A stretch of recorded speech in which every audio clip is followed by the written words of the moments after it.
Your baby might already think you don't love them, not because you don't, but because of small things you do every day without realizing. When you check your phone while they're looking at you, they don't see just a second. They feel ignored. In that moment, they're searching for your face, and all they find is the back of a screen.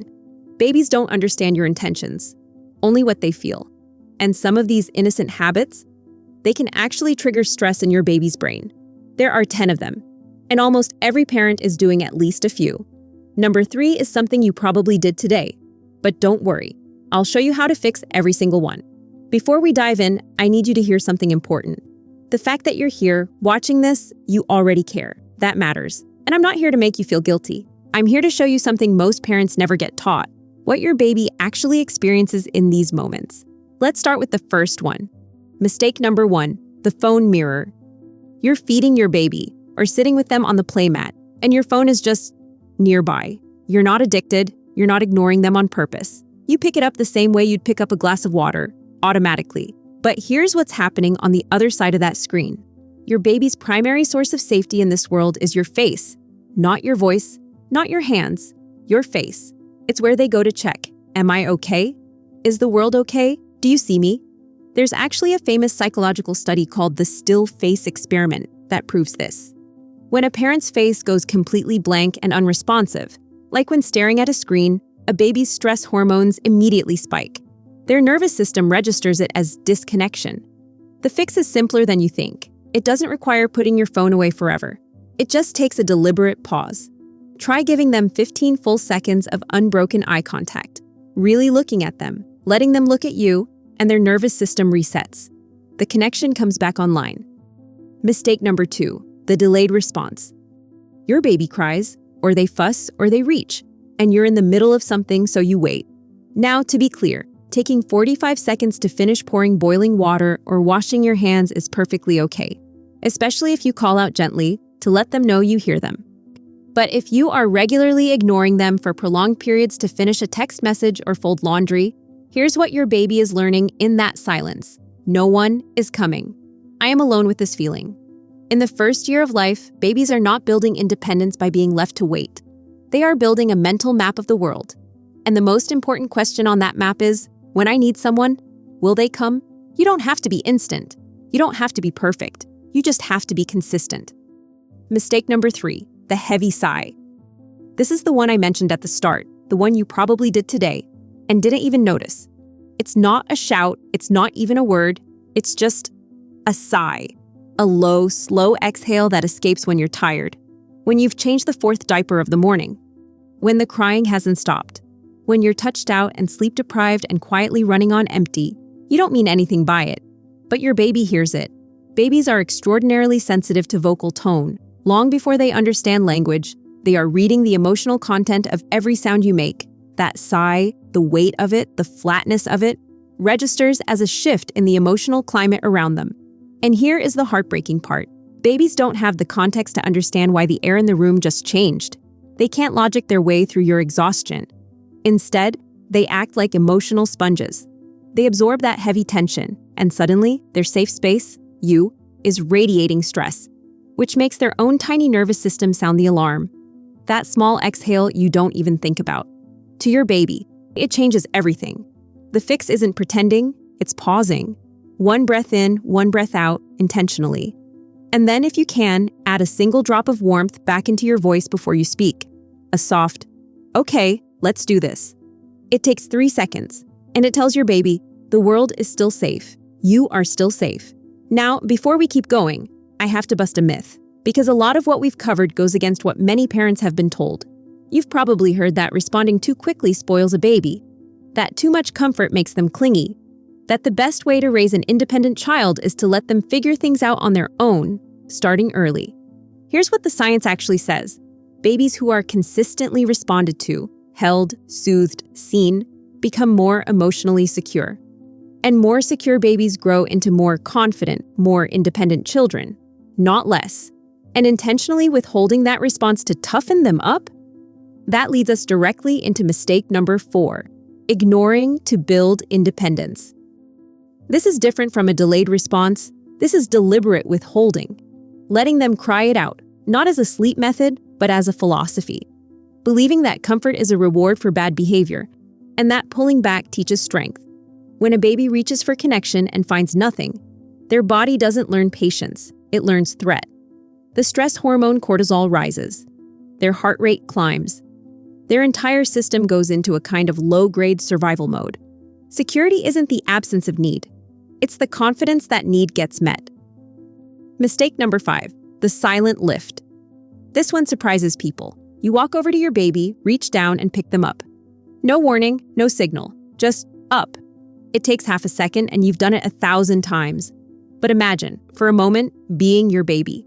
You're lying on a soft surface, the world is calm, and then suddenly, without any cue, your entire body is lifted into the air, gravity shifts, and the ground disappears. To a tiny nervous system, that sudden loss of support can actually trigger what's called the Moro reflex, a primitive startle response that makes them feel like they are falling. Over time, repeated sudden movements can create a low-level background hum of unease. It creates a sense that the body is an object things happen to, not a self that gets consulted. The fix is a beautiful principle used by early childhood experts. Narrate before you act. Say, "I'm going to pick you up now." Even when they're 3 months old and can't understand the words, they hear your intention. They hear your intention. They feel the pause, the warning, and their body braces gently instead of startling sharply. You are teaching them. Things will be announced, you will be prepared. The world is predictable, and I am the one who makes it so.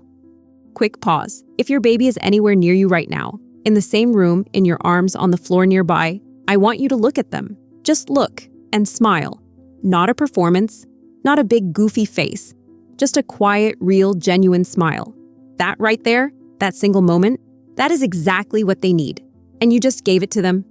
Okay, let's keep going. Mistake number 6, visible frustration. Nobody talks about this one because it feels too honest, too exposed. You love your baby with everything you have.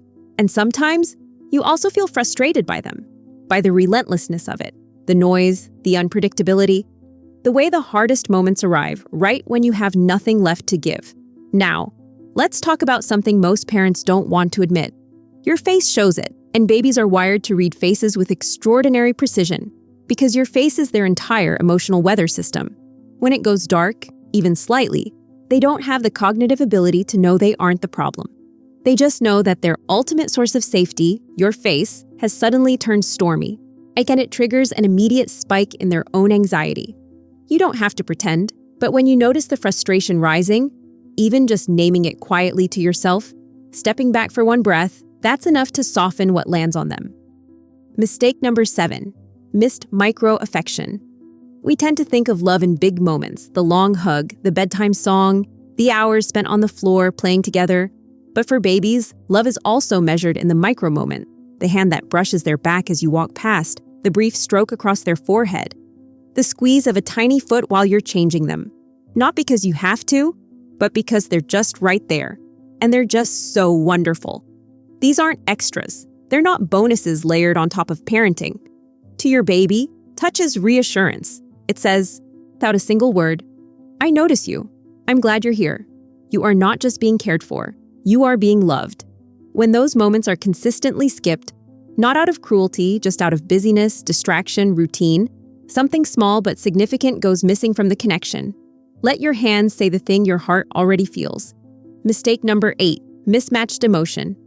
Your baby discovers something. A shadow on the wall, the dog's tail, the sound of a spoon hitting a bowl, and they light up. Their whole body gets involved.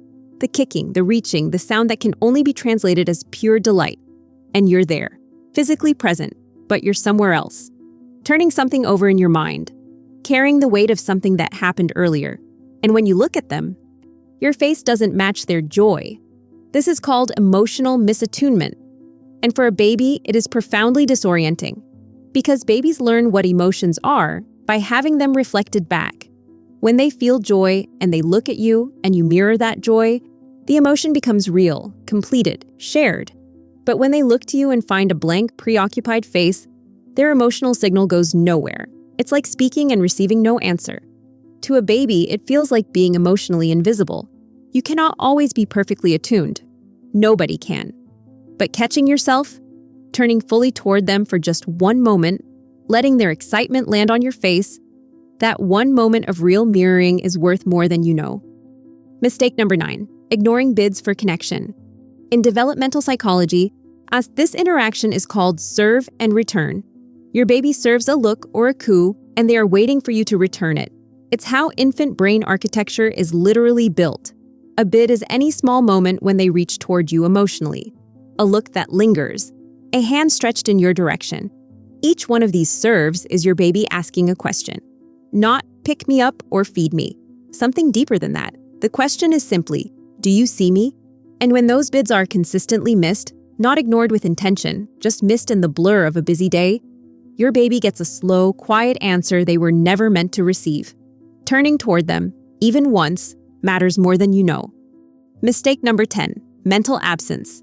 You're there, your body is right there, but your mind is somewhere else entirely. In a conversation from yesterday, a worry about tomorrow, a list that never gets shorter, and your baby looks at you. And what they find isn't cruelty or anger or coldness, it's just an absence. Eyes that look through them instead of at them. Your baby doesn't need perfection, they need presence. Not all day, not every moment, just real, actual presence. Even if it's only 10 minutes where the world outside this room completely stops existing. That's the most powerful thing you can give them. Not the perfect toy or the perfect routine or the perfectly optimized nap schedule. Just you. Actually here. Actually looking. Actually in the room with them. So here is what all of this comes down to. You don't need 24 hours of perfect parenting. You don't need to eliminate every sigh, monitor every facial expression, and narrate every single movement with enthusiastic precision. What you need, what your baby needs from you, is 10 minutes of stillness. No phone, no mental to-do list running in the background. No half presence while your body's in the room and your mind is somewhere else. Just you, fully there. As a mirror for your baby. Reflecting them back to themselves. Letting them see their own joy in your eyes. Their own curiosity in your expression. Their own significance in the simple fact that you are paying attention. That is what secure attachment is built from. Not grand gestures, not flawless execution. Tiny moments of genuine contact. Repeated consistently, woven into the ordinary fabric of every day. Because here's the truth that I want you to carry with you after this video ends. Even one moment of real connection can undo minutes of disconnection. Your baby is not keeping a score. They are not building a case against you. They don't have a list of grievances they're cataloging in some corner of their tiny mind. They are just looking for you. Constantly, quietly, hopefully looking for you. And every time you show up, really show up, they find you. And their whole world becomes a little safer, a little softer, a little more like the place it was always supposed to be. Be honest with me. Which one of these did you recognize yourself in today? Drop the number in the comments. No judgment here, not one.